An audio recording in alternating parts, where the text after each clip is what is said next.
Nga përfituese e fondeve të Bankës Botërore, Kosova ka vendosur që të bëhet donatore në Agjencinë Ndërkombëtare për Zhvillim, një fond që ndihmon vendet e varfra në botë.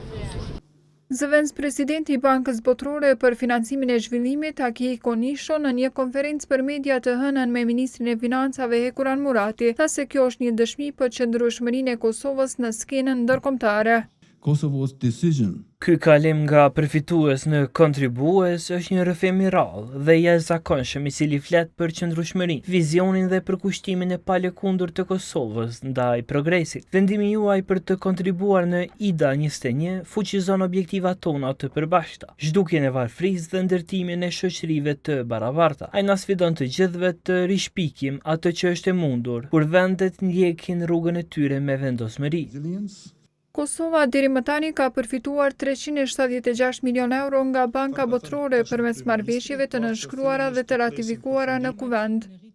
Ministri i Financave Hekuran Murati u shpreh se Kosova për herë të parë ka marrë pjesë si shtet donator në mbledhjen e fundit për rimbursimin e fondeve të IDA-s. Murati ka folur edhe për bashkëpunimin me Bankën Botërore, duke cilësuar këtë institucion si partner krucial. Deri më tani, pra, mund të themi që sa i përket financimit ndërkombëtar, marrëveshjeve ndërkombëtare, është mbështetësi me vëllimin më të madh që kemi aktualisht. Kontraktimi gjithsej kontratat deri më tani të nënshkruara dhe të ratifikuara janë 376 milion euro, ndërkaq mbështetja që ende duhet që është disbursuar është 289 milion euro deri më tani.